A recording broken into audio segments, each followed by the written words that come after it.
অৰুণোদয় 3ৰ উদ্দেশ্য হ'ল অৰুণোদয় 1 আৰু অৰুণোদয় 2 আমি যিসকল হিতাধিকাৰীক দিছিলোঁ আৰু নতুনকৈ যি প্ৰত্যেক সমষ্টিতে কম বেছি পৰিমাণে 10,000 হিতাধিকাৰী আমি নতুনকৈ দিম এই গোটেইখিনি আধাৰৰ লগত লিংকেজ কৰা এতিয়া মানুহে ক'ব যে আমি আধাৰৰ আকৌ কোনোবা লাইনত যাব লাগিব নেকি আধাৰ বিচাৰিব লাগিব নেকি আমি ৰাইজক সেই কষ্টটো দিব খোজা নাই কাৰণ আজি দিনত অসমত যি পৰিয়ালৰে ৰেচন কাৰ্ড আছে তেওঁলোকে আধাৰ অলৰেডি ৰেচন কাৰ্ডখন আধাৰৰ লগত সংযোজিত কৰি থৈ দিছে 2 বছৰ আগতে আমি সেই কাম সমাপন কৰিছিল আজিকালি কোনেও ৰেচন কাৰ্ড নাপায় যদিহে আধাৰ নাথাকে আধাৰৰ লগত লিংকেজ হয় আৰু ই পজ বুলি মেচিনটোত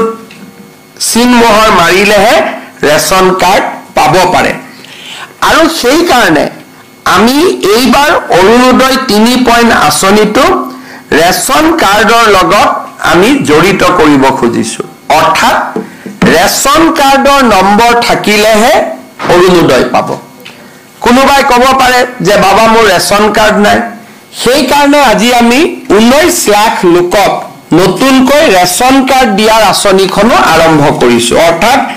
আজি দিনটোত আমি ৰাজ্যজুৰি 19 লাখ পৰিয়ালক 19,92,167 জন ব্যক্তি পৰিয়াল বুলি হিচাপ কৰিলে 4 দি হৰণ কৰিব লাগিব 5 দি হৰণ কৰিব লাগিব কিন্তু প্ৰায় 20 লাখ ব্যক্তিক আজি আমি ৰেচন কাৰ্ড দিয়াৰো কাম হাতত লম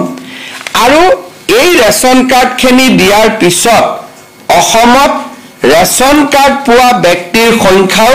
প্ৰায় 2,60 লাখলৈ বৃদ্ধি হ'ব তাৰ মানে ৰেচন কাৰ্ড নোহোৱা পৰিয়াল এতিয়া অসমত দুখীয়া পৰিয়াল খুব কমেই থাকিব যিসকলে অৰুণোদয়ত আবেদন কৰিব কিন্তু মোৰ ৰেচন কাৰ্ড নাই তেওঁলোকে প্ৰথমতে ৰেচন কাৰ্ডখন ল'ব ৰেচন কাৰ্ডখন লোৱাৰ পিছতহে অৰুণোদয় ল'ব কাৰণ অৰুণোদয় ল'বৰ কাৰণে ৰেচন কাৰ্ড লাগিবই সেই কাৰণে আজি আমি অকল অৰুণোদয় 3.0 আৰম্ভ কৰা নাই 20 লাখ লোকক ৰেচন কাৰ্ড দিয়াৰ আঁচনিও আজি আমি সমান্তৰালভাৱে আমি আৰম্ভ কৰিছো এতিয়া মই ৰেচন কাৰ্ড কেনেকৈ পাব লাগে তাৰ বিষয়ে চমুকৈ কম যে যি পৰিয়ালৰ বাৰ্ষিক উপাৰ্জন 4 লাখতকৈ কম আৰু চৰকাৰী চাকৰি তেওঁলোকৰ পৰিয়ালত নাই তেওঁলোকে ৰেচন কাৰ্ড পাব পাৰে গতিকে আজি যিসকল লোকৰ হাতত ৰেচন কাৰ্ড নাই তেওঁলোকক মই পৰিয়াল পৰিচয় পত্ৰৰ বাবেও আবেদন কৰিবৰ বাবে আহ্বান জনাম আজিৰ পৰা আমি সেই কাৰ্যসূচীও আৰম্ভ কৰিছো এতিয়া অৰুণোদয় 3 আমি কেনেকৈ গঠন কৰিব খুজিছো অৰুণোদয় 1 আৰু 2 জুনে হিতাধিকাৰী আছিল তেওঁলোকে অৰুণোদয় 3ৰ বাবে নতুনকৈ আবেদন কৰিব লাগিব আমি জিলাক কৈছো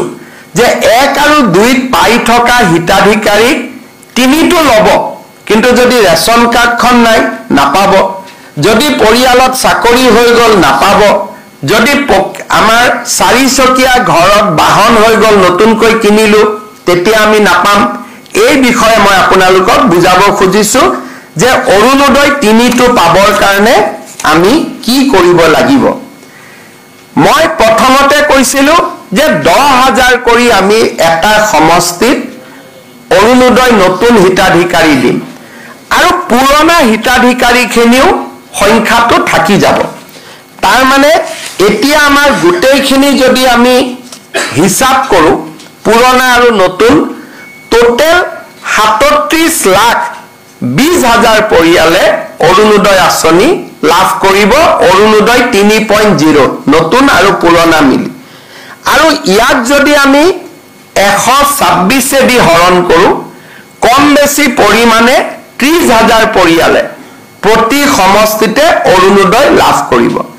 আমাৰ এখন জিলা পৰ্যায়ৰ কমিটি আছে তেওঁলোকে জিলাত বহি যোন সমষ্টিত জনসংখ্যা বেছি তাত অৰুণোদয় বেছি দিব, যোন সমষ্টিত জনসংখ্যা কম তাত অৰুণোদয় কম দিব। মই কাৰ্বি আলং জিলাৰ নতুন এটা সমষ্টি হৈছে, তাত আমাৰ সৰ্বমুঠ লোক আছে 90,000। আনহাতে আমাৰ অসমত আন কিছুমান সমষ্টি আছে যাৰ ভোটদাতা 3 লাখ। গতিকে 3 লাখ আৰু 80,000 দুইটাতে আমি এটা সামঞ্জস্য বহাব লাগিব, আৰু সেই কাৰণে এভাৰেজ 30,000, কিন্তু কোনোবা সমষ্টিত 28,000, কোনোবা সমষ্টিত 32,000 লোকেও অৰুণোদয় পাব। জিলা পৰ্যায়ৰ কমিটিখনে এই টাৰ্গেট বিতৰণ কৰিব। ইয়াৰ পিছত জিলা সমিতিয়ে প্ৰত্যেকটো ভোট কেন্দ্ৰলৈ এই টাৰ্গেট বিতৰণ কৰিব। অৰ্থাৎ 30,000 জালুকবাৰী সমষ্টিত যদি অৰুণোদয়, মোৰ ভোটাৰ লিষ্টত ভোট গ্ৰহণ কেন্দ্ৰ আছে 200টা। এই 200টা ভোট গ্ৰহণ কেন্দ্ৰত জনসংখ্যা অনুসৰি আৰু দুখীয়া মানুহৰ পৰিৱেশ পৰিস্থিতি অধ্যয়ন কৰি প্ৰত্যেকটো বুথত সমান নহয়, সমানুপাতিকভাৱে জিলা পৰ্যায়ৰ কমিটিয়ে প্ৰত্যেকটো বুথৰ বাবে অৰুণোদয় হিতাধিকাৰীৰ সংখ্যা আবণ্টন কৰিব। সমান নহয় বুলি মই কিয় ক'লো? কোনোবা ভোট গ্ৰহণ কেন্দ্ৰত 300 ভোট থাকে, কোনোবা ভোট গ্ৰহণ কেন্দ্ৰত 1000 ভোট থাকে। সমানুপাতিকভাৱে তেওঁলোকে এই কোটা 30,000ৰ কোটা প্ৰত্যেকটো ভোট গ্ৰহণ কেন্দ্ৰলৈ তেওঁলোকে ভাগ কৰি দিব। ভাগ কৰি দিয়াৰ পিছত সিলেকশ্যনৰ এটা প্ৰক্ৰিয়া আৰম্ভ হ'ব। পঞ্চায়ত বৰ্তমান নাই কাৰণে আমি জিলা উপায়ুক্তক দায়িত্ব দিছো যে আপোনালোকে গাঁও পঞ্চায়তৰ সেক্ৰেটাৰী আৰু 4জন মনোনীত ব্যক্তিক লৈ গাঁও সভাখন পৰিচালনা কৰিব। এতিয়া অৰুণোদয় পাবৰ কাৰণে আমাৰ মানদণ্ড কি হ'ব? সকলোৱে আবেদন কৰিব। আমি কাক অৰুণোদয় দিম? প্ৰথম, অৰুণোদয় পাবৰ কাৰণে মোৰ এখন ৰেচন কাৰ্ড থাকিব লাগিব। যাৰ ৰেচন কাৰ্ড নাই সি ৰেচন কাৰ্ড বনাই ল'ব, কিন্তু ৰেচন কাৰ্ড থাকিবই লাগিব, যাতে লাহে লাহে আমি ৰেচন কাৰ্ডৰ লগত অৰুণোদয়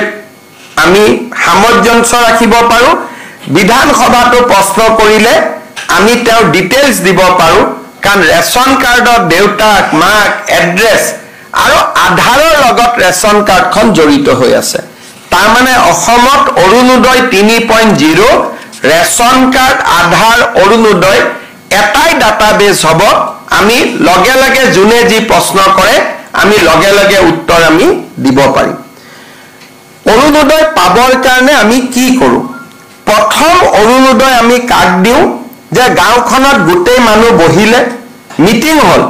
যে আমাৰ গাঁৱত 100 অৰুণোদয় আহিছে, আমি কেনেকৈ বিতৰণ কৰিম? বহুত সময়ত বহুত মহিলাই মোক কয়, বাবা মই অৰুণোদয় পোৱা নাই। কোনোবাই কয় মই অৰুণোদয় পাইছো, কোনোবাই কৈছে মই ধনী মানুহে অৰুণোদয় পালে, দুখীয়াই পোৱা নাই। মই ইলেকশ্যন মিটিঙত গ'লে মানুহে এনেকুৱা বহুত অভিযোগ কৰে। আজি অসমৰ সকলো জাগাতে 2000, 3000, 5000 মানুহ বহি আছে, বিশেষকৈ আই মাতৃসকল বহি আছে অৰুণোদয়ৰ বিষয়ে শুনিবৰ কাৰণে। মই বুজাই দিব খুজিছো যে অৰুণোদয় কোনে কোনে পাব লাগে। প্ৰথম অৰুণোদয় পাব কোনে লাগে? বিধৱা মহিলাগৰাকী, অৰ্থাৎ যি পৰিয়ালত বিধৱা মহিলা আছে সেই পৰিয়ালে অৰুণোদয় আঁচনি পাব লাগে। যদি কোনোবা পৰিয়ালত 45 বছৰৰ ওপৰৰ অবিবাহিতা ছোৱালী আছে, সেই পৰিয়ালটোৱেও অৰুণোদয় পাব লাগে। কোনোবা পৰিয়ালত যদি বিবাহ বিচ্ছেদ হোৱা মহিলা আছে, সেই পৰিয়ালটোৱেও অৰুণোদয় পাব লাগে। কোনোবা পৰিয়ালত যদি স্বামীয়ে বিবাহ বিচ্ছেদ আইনমতে দিয়া নাই কিন্তু এৰি থৈ গুচি গ'ল, তেনেকুৱা মহিলা থকা পৰিয়ালত অৰুণোদয় পাব লাগে। এইটো হ'ল অৰুণোদয় প্ৰথম নিয়ম। দ্বিতীয় অৰুণোদয় কোনে পাব লাগে? কাৰোবাৰ ঘৰত যদি তৃতীয় লিংগৰ ব্যক্তি আছে, পুৰুষ আৰু মহিলাৰ পিছত আৰু এটা লিংগ থাকে, উভয় লিংগ। উভয় লিংগ থকা পৰিয়ালতো অৰুণোদয় আমি দিব লাগে তৃতীয়তে যাৰ ঘৰত দিব্যাংগ ব্যক্তি আছে কাৰণ পৰিয়ালটোৱে দিব্যাংগ ল'ৰা ছোৱালী এটাক চাবৰ কাৰণে খৰচ কৰিব লাগে দিব্যাংগ ব্যক্তি থকা পৰিয়ালক আমি অৰুণোদয় দিব লাগে তৃতীয় সৰকাৰী বৃদ্ধাশ্ৰমত যিসকল আইতা থাকে সেই আইতাসকলক আমি অৰুণোদয় দিবই লাগে তৃতীয়তে যাৰ ঘৰত এইডছৰ বেমাৰী আছে থেলাছেমিয়া আছে হিমোফিলিয়া আছে চেৰিবেল পালসি আছে কুষ্ঠ ৰোগ আছে অটিজম আছে এওঁলোকৰ পৰিয়ালতো আমি অৰুণোদয় দিব লাগে কোনোবা মহিলা যদি ভিক্ষা কৰি জীৱন নিৰ্বাহ কৰে তেওঁলোককো ডিসি সকলে বিচাৰি উলিয়াই অৰুণোদয় দিব লাগে আৰু এইখিনি মহিলাক অৰুণোদয় দিয়াৰ পিছত যিখিনি বাকি থাকে সেইখিনি যাৰ বাৰ্ষিক উপাৰ্জন 2 লাখ টকাতকৈ কম তেওঁলোকে অৰুণোদয় আঁচনি পাব পাৰিব অৰ্থাৎ প্ৰথমতে বিধৱা ডাইভোৰ্স মহিলা দিব্যাংগ ব্যক্তি থকা পৰিয়াল আৰু বেমাৰী ব্যক্তি থকা পৰিয়াল HIV থেলাছেমিয়া হিমোফিলিয়া আৰু ভিক্ষা কৰি খোৱা আই মাতৃ সকলক আগত অৰুণোদয় দি যিখিনি বাছি ৰব সেইখিনি আমি দুখীয়া পৰিয়ালক অৰুণোদয় দিম 2 লাখ টকাতকৈ যাৰ আৰ্থিক উপাৰ্জন কম ৰেশন কাৰ্ডৰ ক্ষেত্ৰত আমি 4 লাখ টকাৰ মৰ্যাদা ৰাখিছো যে 4 লাখ টকা বাৰ্ষিক উপাৰ্জন হলে ৰেশন কাৰ্ড পাব কিন্তু অৰুণোদয় 2 লাখ টকা বাৰ্ষিক উপাৰ্জন হলে অৰুণোদয় পাব তাতকৈ বেছি টকা উপাৰ্জন কৰা পৰিয়ালে অৰুণোদয় নাপায় ৰেশন কাৰ্ডৰ ক্ষেত্ৰতো আমি এটা নিয়ম কৰিছো যে 2 লাখৰ তলৰ পৰিয়ালক প্ৰথমতে ৰেশন কাৰ্ড দিহে বাকি থকা ৰৈ যায় তেতিয়াহে আমি 4 লাখলৈকে যাম নহলে আমাৰ মানদণ্ড 2 লাখ টকাতে সীমাবদ্ধ হ'ব এতিয়া অৰুণোদয় কোনে কোনে নাপাব এই বিষয়ে আমি জনাটো উচিত আমাৰ মন্ত্ৰী বিধায়ক প্ৰাক্তন মন্ত্ৰী প্ৰাক্তন বিধায়ক এওঁলোকৰ পৰিয়ালে অৰুণোদয় নাপায় পঞ্চায়তী ৰাজৰ বৰ্তমানৰ সদস্য বা কোনোবাই যদি মেম্বাৰ অহা ইলেকশ্যনত জিকে বা প্ৰেসিডেন্ট সেক্ৰেটাৰী জিকে তেওঁলোকে নিজৰ নাম অৰুণোদয়ৰ পৰা বাদ দিব লাগিব আজিৰ দিনত পঞ্চায়ত নাই সকলোৱে ল'ব পাৰিব কিন্তু যদি তেওঁলোকে ভৱিষ্যতে পঞ্চায়তৰ মেম্বাৰ সদস্য প্ৰেসিডেন্ট হয় অৰুণোদয় আজি ললেও তেতিয়া তেওঁলোকে অৰুণোদয়টোৰ পৰা নিজৰ নাম গুচাব লাগিব যিসকলে মেম্বাৰ প্ৰেসিডেন্ট হম বুলি ভাবি থৈছে তেওঁলোকে এই পইণ্টটো মনত ৰাখিব সৰকাৰী চাকৰিয়াল পেছাদাৰী ব্যক্তি শিক্ষক পেনশনাৰ আন কোনেও অৰুণোদয় নাপাব আনকি অঙ্গনবাদী কৰ্মী আশা ওয়াৰ্কাৰেও অঙ্গনবাদী আমাৰ অৰুণোদয় নাপাব তেওঁলোকৰ কাৰণে আমি বেলেগকৈ চিন্তা চৰ্চা কৰি আছো কিন্তু অৰুণোদয় আঁচনি সৰকাৰৰ পৰা উপাৰ্জন কৰা ব্যক্তিয়ে লাগিলে 1 টকা উপাৰ্জন কৰক লাগিলে 1 লাখ টকা উপাৰ্জন কৰক তেওঁলোকে অৰুণোদয় নাপাব এইটো হল অৰুণোদয় নিয়ম ঠিকাদাৰে অৰুণোদয় নাপাব আৰু অৰুণোদয় আমাৰ যাৰ ঘৰত 4 চকীয়া বাহন আছে 15 বিঘাতকৈ বেছি মাটি আছে এই ধৰণৰ কেইবাটাও নিয়ম কৰা আছে জুনে অৰুণোদয় আঁচনি নাপাব অৰ্থাৎ আমাৰ লক্ষ্য হল যাতে গাঁৱৰ আৰু চহৰৰ আটাইতকৈ দুখীয়া দৰিদ্ৰ মানুহখিনিহে পৰিয়ালখিনিহে অৰুণোদয় আঁচনি পাব পাৰে শ্ৰদ্ধাৰ উপস্থিত ভদ্ৰমণ্ডলী এই অৰুণোদয় আঁচনিখন ৰূপায়ণৰ বাবে আমি নিৰ্দিষ্ট দিনো আমি ঠিক কৰি দিছো আমি ভাবো যে অৰুণোদয় পুৰণা বেনিফিচিয়াৰী আৰু নতুন বেনিফিচিয়াৰী এই গোটেইখিনিক অৰুণোদয় 3ত সমাহিত কৰি লবলৈ আমি আজিৰ পৰা ব্যৱস্থা আৰম্ভ কৰিম 19 সেপ্টেম্বৰ 2024 ৰ পৰা আৰু আমাৰ লক্ষ্য যে আমি জানুৱাৰী মাহলৈ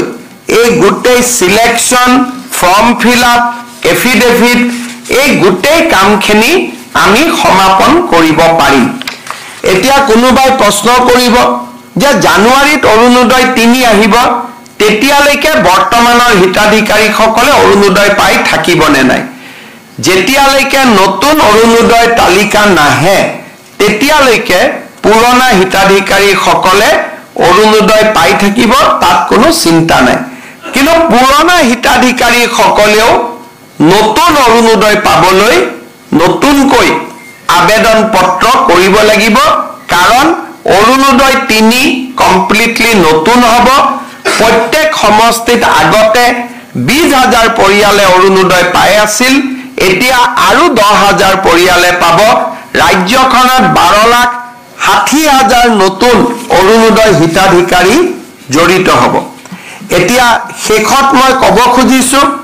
যে এই অৰুণোদয় আঁচনিখন ৰূপায়ণ কৰোতে ৰাজ্য চৰকাৰে কিমান টকা খৰচ কৰিব লাগে মই আগতে কৈছো যে এইবাৰৰ অৰুণোদয় আঁচনিখনে 37,37,40,000 হিতাধিকাৰীক সামৰি ল'ব অৰ্থাৎ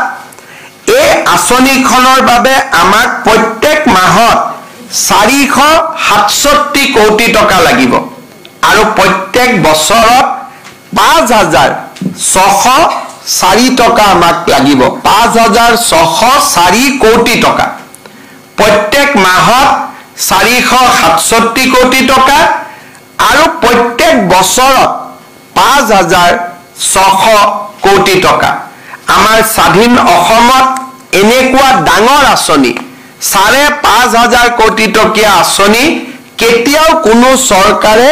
ৰূপায়ণ কৰিব পৰা নাছিল আজি আমাৰ অৰুণোদয় আঁচনিখনৰ পৰা মানুহে শিকি মধ্যপ্ৰদেশত লাডলি বেহেনা স্কিম আৰম্ভ কৰিছে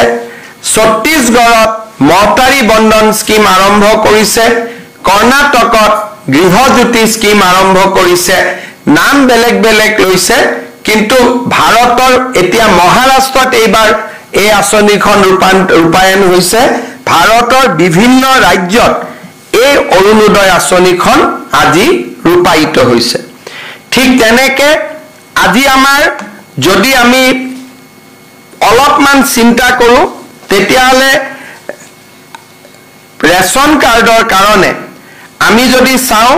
যে আজি আমাৰ ৰেশন কাৰ্ডত প্ৰতি কেজিত আমাৰ কিমান দাম আমি যদি মই দামলৈকে নগৈ মই যদি ধৰি লওঁ